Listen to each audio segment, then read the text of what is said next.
오늘 여러분들이랑 다루고자 하는 주제는 우리가 어떤 생존 문제가 있을 때 그것이 신앙과 부딪히면 우리는 어떤 선택을 할 것인가 하는 것입니다. 오늘 아브라함도 생존 문제와 마주치고 있습니다. 아브라함은 어떤 선택을 했을까요? 우리 아브라함의 선택을 보면서 우리도 이 생존 문제와 신앙이 걸린 문제가 있을 때 어떤 선택을 해야 될지 생각해 보도록 하겠습니다. 자, 첫 번째 우리가 보고자 하는 것은 우리의 마음을 다해서 예배를 드려야 한다 하는 것입니다. 우리가 먼저 12장 7절과 8절을 한번 보겠습니다. 둘 다 뒤쪽에 보면 어떤 말이 나오냐면 제단을 쌓았다, 제단을 쌓고 여호와 이름을 불렀다라는 말이 나옵니다. 이것은 두 군데서 이루어졌는데 그 아브라함의 고향이 갈대아 우르고 그래서 쭉 와서 하란을 지나서 세겜이라는 곳에 옵니다. 이 세겜은 가나안 땅에 맨 처음 정착한 곳입니다. 그 후에 이제 베델로 내려오게 되는데 이 세겜과 베델에서 두 번 다 제사를 드리고 여호와의 이름을 불렀다 하는 것입니다. 일반적으로 볼 때 제단을 쌓았다, 여호와의 이름을 불렀다 하면 예배를 드렸구나 하는 것으로 아시면 되겠습니다. 그러니까 아브라함은 기본적으로 예배를 잘 드리고 예배를 좋아하는 사람이다 하는 것을 볼 수 있습니다. 그러면 어떻게 아브라함이 예배를 좋아하고 예배를 잘 드리는 사람이 되었는가? 그것은 아버지 데라의 영향이 있었을 것이다 라고 볼 수 있습니다. 자, 그게 어디에 나오냐면 여호수아 24장 2절에 보면 여호수아가 이런 말을 합니다. 제가 빨간 글씨만 한번 읽어보겠습니다.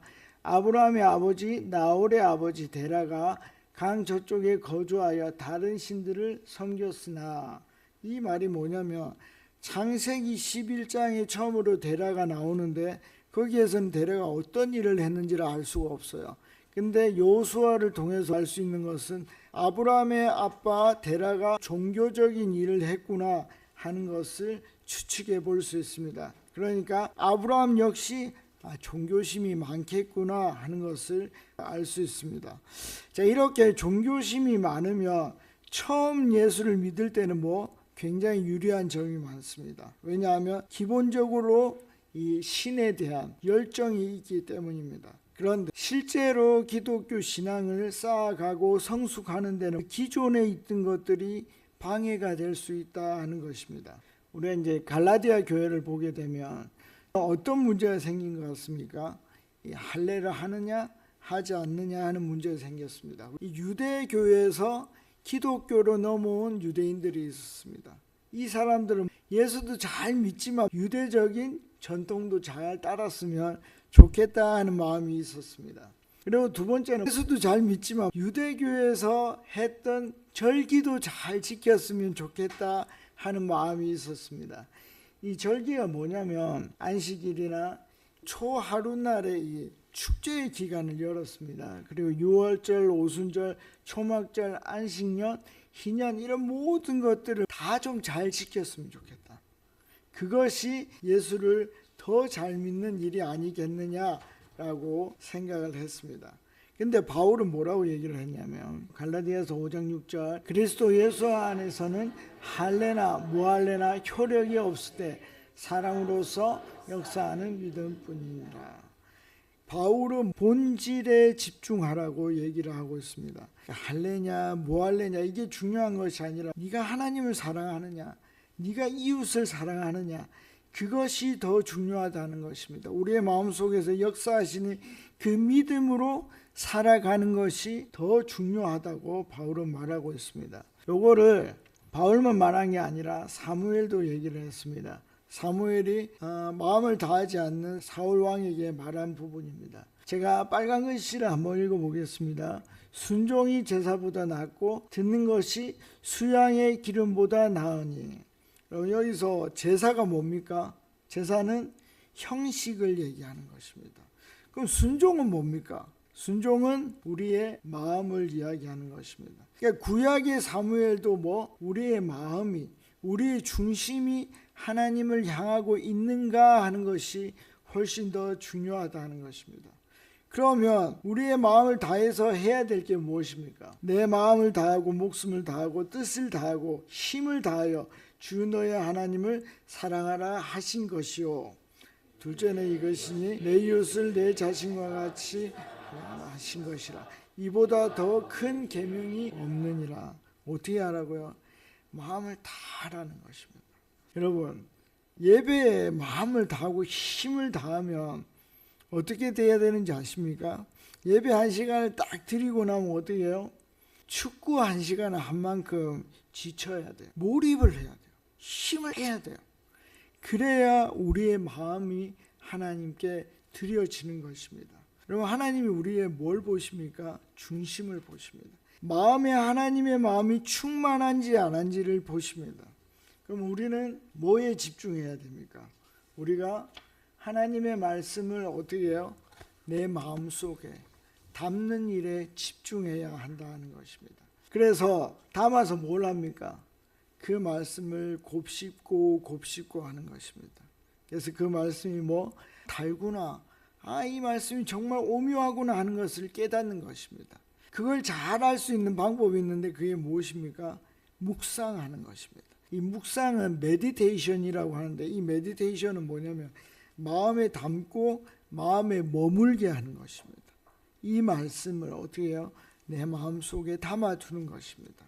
그래서 이 말씀이 정말 좋네 하는 것을 우리가 경험할 수 있을 때 우리의 마음이 하나님께 다가갈 수 있는 것입니다. 여러분, 그 다음에는 어떻게 해야 됩니까? 믿음의 사람이 갖추어야 될 형식들을 만들어 가시면 되겠습니다.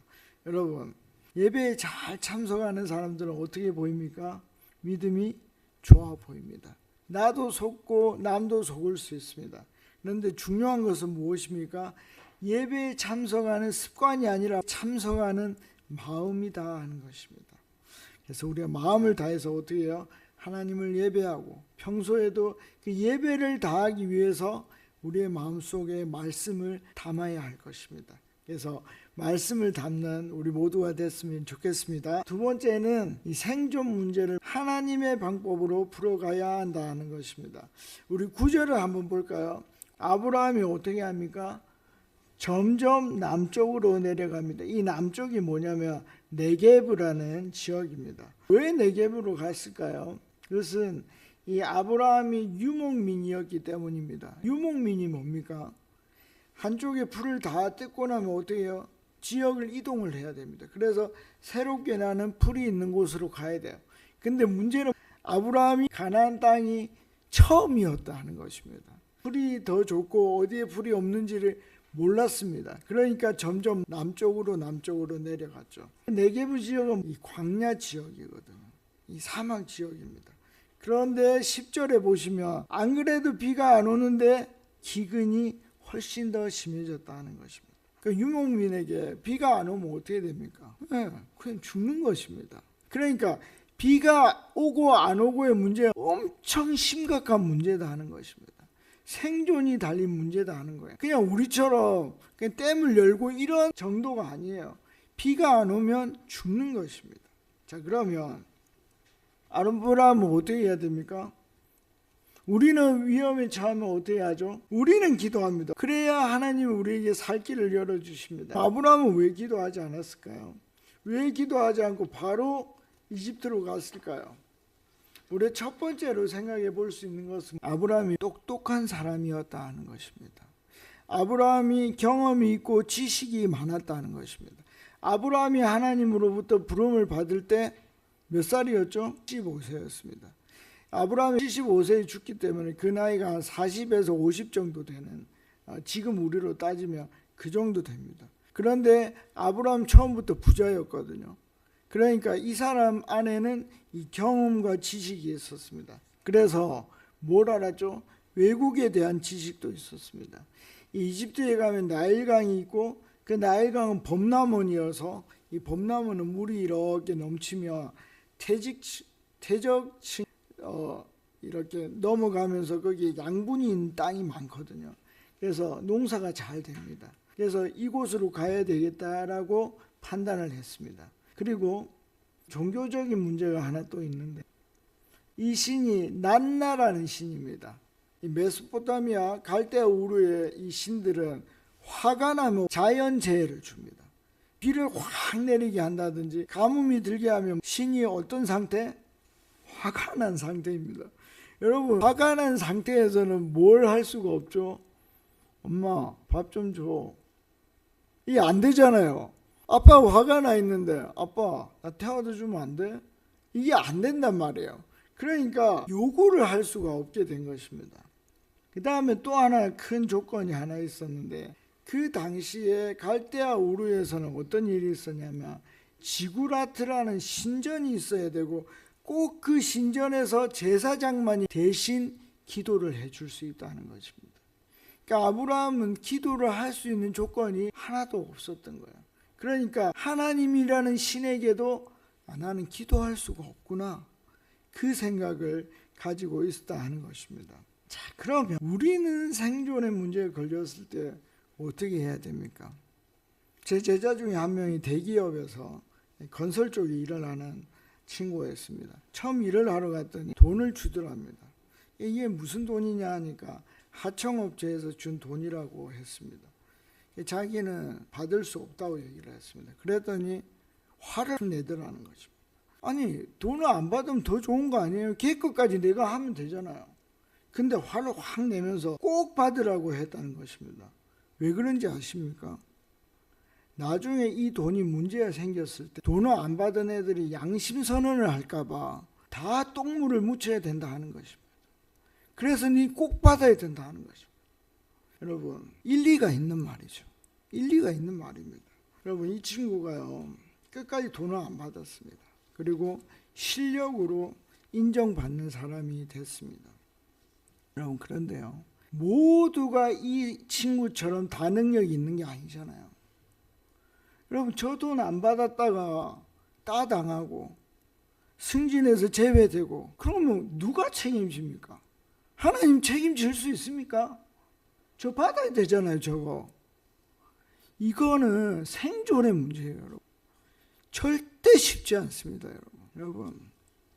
그럼 어떻게 해야 이 어려운 생존의 문제에 하나님이 우리의 도움이 될 수 있다는 걸 알 수가 있겠습니까? 시편 1편 1절에서 3절까지 한번 읽을 텐데, 복 있는 사람은 악인의 꾀를 따르지 아니하며 죄인의 길에 서지 아니하며 오만한 자들의 자리에 앉지 아니하고 오직 여호와의 율법을 즐거워하여 그의 율법을 주야로 그는 시냇가에 심은 나무가 철을 따라 열매를 맺으며 그 잎사귀가 마르지 아니함 같으니 그가 하는 모든 일이 다 형통하리로다. 아멘. 여러분, 1편은요 세상에 지혜가 있다는 것을 인정하고 있어요. 이 세상에 정말 파워풀하게 성공하는 그 성공 공식이 있다는 걸 인정하는 거예요. 근데 하나님 뭘 하라고요? 그 세상의 파워풀한 성공 공식을 따르지 말라는 것입니다. 왜요? 진정한 승리는 누구에게 있기 때문에? 나에게 있기 때문에. 내가 승리하게 할 것이기 때문에 그 좋은 것이 있지만 따르지 말라고 얘기하는 것입니다. 그러면 이 말씀이 우리에게 체화가 되고 우리의 것이 되려면 어떻게 해야 됩니까? 그 말씀을 즐거워하고 우리의 마음에 담아야 하는 것입니다.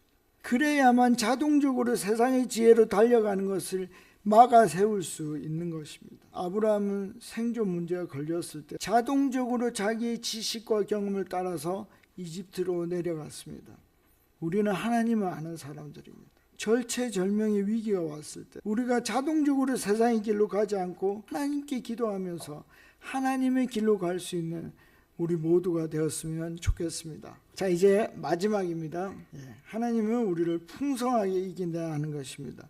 자, 우리 12절과 13절을 한번 볼까요? 뭐라고 얘기합니까? 여보, 당신이 내 동생이라고 했으면 좋겠어. 그래야 내가 살 수 있을 것 같아. 그리고 멋진 남편이죠. 아브라함 입장에서 초강대국 이집트 왕을 상대하기 위해서는 정말 지혜로운 방법입니다.